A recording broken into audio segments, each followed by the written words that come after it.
નમસ્કાર દર્શક મિત્રો, એસડી ન્યૂઝ ગુજરાતી ચેનલ પર આપનું સ્વાગત છે ને હું આપની સાથે વૈશાલી પોબારુ કરીશું નજર આજના સમાચાર પર।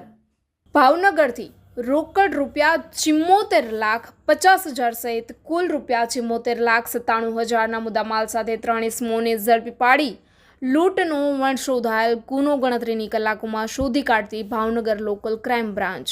પોલીસ મહાનિરીક્ષક શ્રી ગૌતમ પરમાર સાહેબ ભાવનગર રેન્જ તથા પોલીસ અધિક્ષક ડોક્ટર શ્રી હર્ષદ પટેલ સાહેબ ભાવનગર શહેર બોર તળાવ પોલીસ સ્ટેશન વિસ્તારમાં ગઈકાલે તારીખ 5/3/2025ના રોજ ગુલામ અબ્બાસ યાકુબ અલી રજાણી તથા મોહમ્મદ અલી સાદિક અલી લાખાણી રહેવાસી બંને કુંભારવાળા ભાવનગર વાળાઓ ભાવનગર ચિત્રા ખાતે આવેલ એસબીઆઈ બેંકમાંથી રોકડ ₹75 લાખ ઉપાડીને તેઓના મોટરસાઇકલ જોએડીસી તરફ રેસિડેન્શિયલ એરિયામાં જતા ત્યારે બ્લુ કલરની એક્સેસ સ્કૂટર ઉપર બુકાની બાંધીને આવેલ માણસ તથા બ્લુ પટ્ટાવાળી સ્પ્લેન્ડર મોટરસાઇકલ ઉપર આવેલ 2 માણસોમાંથી એક ઇસમે છરી કાઢી મારી નાખવાની ધમકી આપી રૂપિયા આપી દેવાનું કહી ગુલામ અબ્બાસ રાજાણીને થપાટ મારી ગુલામ અબ્બાસ તથા મોહમ્મદ અલીના સ્કૂટરમાં આગળના ભાગે રહેલ કેસરી કલરનો બાગબાંડ લખેલ થેલો આપતા તેઓ ત્રણેય જણા ₹75 લાખ ભરેલ થેલો લૂંટીને જતા રહેલ હોવાનો બનાવ બનેલ અને આ અંગે તાત્કાલિક આરોપીઓને ઝડપી તમામ મુદ્દામાલ કબજે કરવા માટે ભાવનગર લોકલ ક્રાઇમ બ્રાન્ચના પોલીસ ઇન્સ્પેક્ટર શ્રી AR વાળા PB જેબલિયા તથા police sub inspector Shri VV ધ્રાંગુ સાહેબ તથા LCB અને પેરોલ ફ્લોર સ્ક્વોડના કર્મચારીઓને સખત સૂચના આપેલ। આ બનાવની ગંભીરતાને ધ્યાને લઈને આ શોધાયેલ લૂંટનો ગુનો શોધી કાઢવા માટે ભાવનગર LCB પેરોલ ફ્લોર સ્ક્વોડના માણસોની અલગ અલગ ટીમો બનાવી આ લૂંટના બનાવવાળા રૂટમાં આવતા CCTV કેમેરા તથા હ્યુમન સોર્સથી માહિતી મેળવવા આ પ્રકારના ગુનાઓ કરવાની ટેવવાળા ઇસમોને ટેકલ કરવાની કામગીરી શરૂ કરી દીધેલ।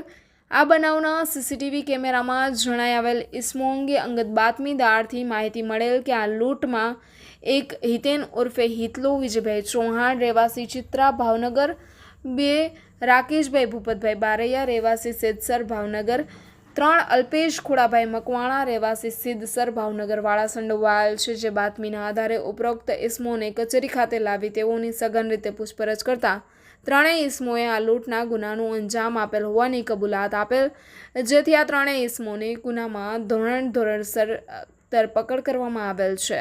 Reporter Anwar Laxmidhar, SD news Gujarati, Bhavnagar.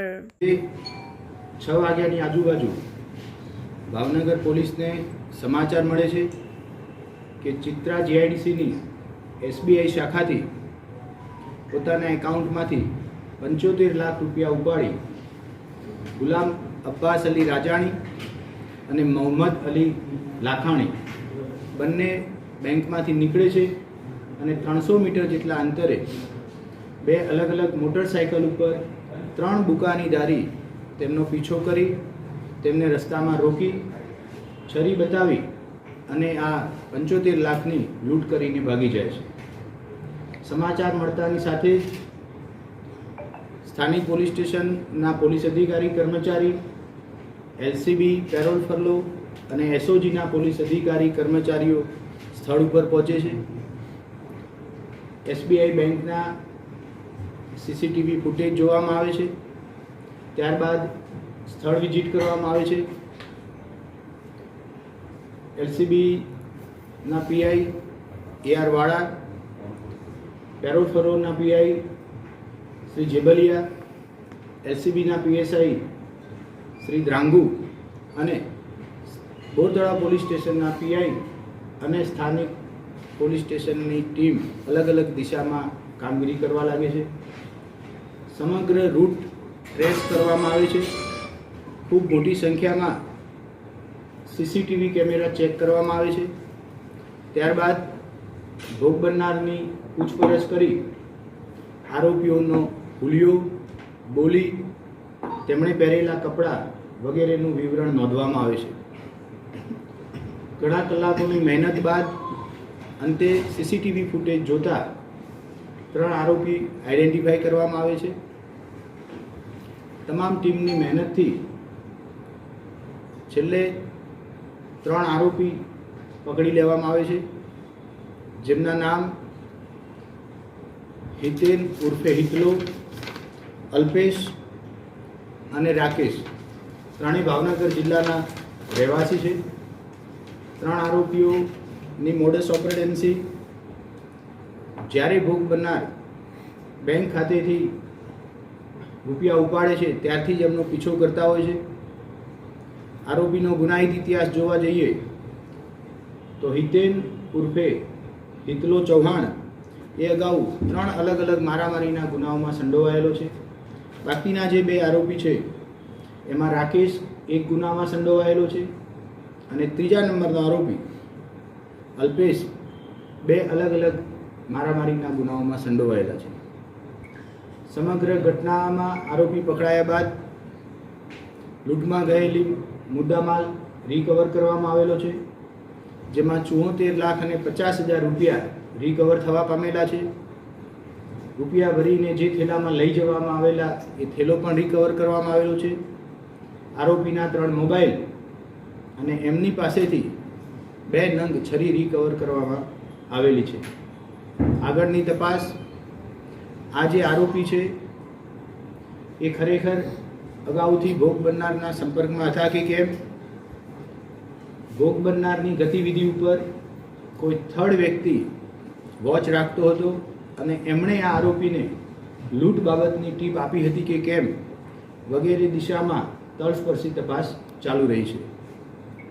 Sir, ફરિયાદીની શરૂઆતમાં આપની એવી વાત હતી કે પોલીસ વિભાગની કે વિસંગતતા ફરિયાદીની વાત ઉપરથી પૂછપરછમાં મળે કઈ વિસંગતતા હતી કે શરૂઆતમાં ફરિયાદીને જ્યારે પૂછવામાં આવ્યું ત્યારે પોતે બેંકમાંથી નીકળી અલગ અલગ 2 રૂટ તરફ જઈ રહ્યો છે એવી વાત કરવામાં આવતી હતી, જેથી પ્રાથમિક દ્રષ્ટિએ શરૂઆતમાં પોલીસને એવું લાગતું કે આરોપી 2 અલગ અલગ રૂટ બતાવે છે અને એ વાતની શરૂઆતના તબક્કે વિસંગતતા હતી. લૂંટના રૂપિયા લઈને આ ક્યાં ગયા? આરોપી લૂંટના રૂપિયા લઈ અને કઈ જગ્યાએ સંતાડવામાં આવેલા હતા, ત્યારબાદ સંતાડવા માટે થઈ કોઈની મદદ લીધેલી છે કે કેમ અને આટલા બધા રૂપિયા ક્યાં મૂકી અને આગળનો શું પ્લાન હતો એ સંપૂર્ણ તપાસ હવે પછી પૂછપરછમાં બહાર આવશે.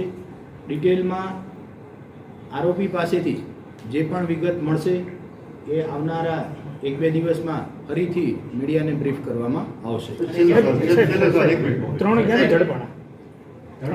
ક્યાંથી ઝડપાયા?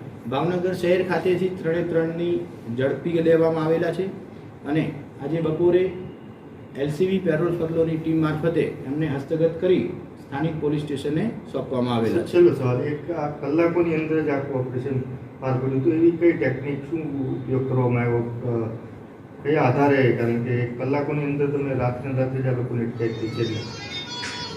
સામાન્ય સંજોગોમાં જ્યારે પણ કોઈ ગુનો આચરી અને આરોપી ભાગી જાય ત્યારે હવે એ લોકો મોબાઈલ બંધ કરી દેતા હોય છે. શરૂઆતના તબક્કે સીસીટીવી ફૂટેજ જોઈ એમનો રૂટ નક્કી કરવામાં આવેલો હતો કે કયા રૂટથી જઈ રહ્યા છે. ત્યાં ઘણા બધા સીસીટીવી જોવામાં એક ચોક્કસ રૂટ ઉપરની માહિતી પણ મળતી હતી. ત્યારબાદ હ્યુમન ઇન્ટેલિજન્સ દ્વારા આરોપીઓની જ્યાં પણ બેઠક હોય, એમના સગા સંબંધી, એમનું મિત્ર વર્તુળ, એ લોકોની પૂછપરછ કરતાં આ લોકો ક્યાં ભાગી જવાની શક્યતાઓ છે એ તમામ ઠેકાણા ચેક કરી આખી રાત મહેનત કરી અને આરોપી પકડી પાડવામાં આવેલા છે. આ લોકોને ખબર કેવી રીતના પડી કે આજે આ 74 લાખ રૂપિયા 75 લાખ રૂપિયા બેંકમાં લેવા આવે છે? કોના સંપર્કમાં હતા? ફરિયાદીને અથવા કે એમના માણસને? પ્રાથમિક તબક્કે ફરિયાદીના સંપર્કમાં હોય એવી શક્યતાઓ બહુ ઓછી છે. ફરિયાદી બેંકમાં રૂપિયા લેવા ગયો છે અથવા રેગ્યુલર બેંકનું એને કામ પડતું હોય છે એવી ફરિયાદીનો કોઈ જાણીતો માણસ આમને ટીપ આપતો હોય એવી પોલીસને દ્રઢ શંકા છે. બાકીની ચોક્કસ વિગત એમની પૂછપરછમાં નીકળશે. રૂપિયા છે ફરિયાદીના પોતાના હતા કે કોઈ અન્ય પાર્ટીના કોને લેવા છે? ફરિયાદીના પોતાના નામથી જ બેંકમાં એકાઉન્ટ ખુલેલું છે અને એ કરંટ એકાઉન્ટમાંથી ફરિયાદીએ કાલે સાંજે 75 લાખ રૂપિયા ઉપાડેલા હતા. સાહેબ, એક એવી પણ વાત સામે આવી રહી છે કે બ્લેકના પૈસા વ્હાઇટ કરવા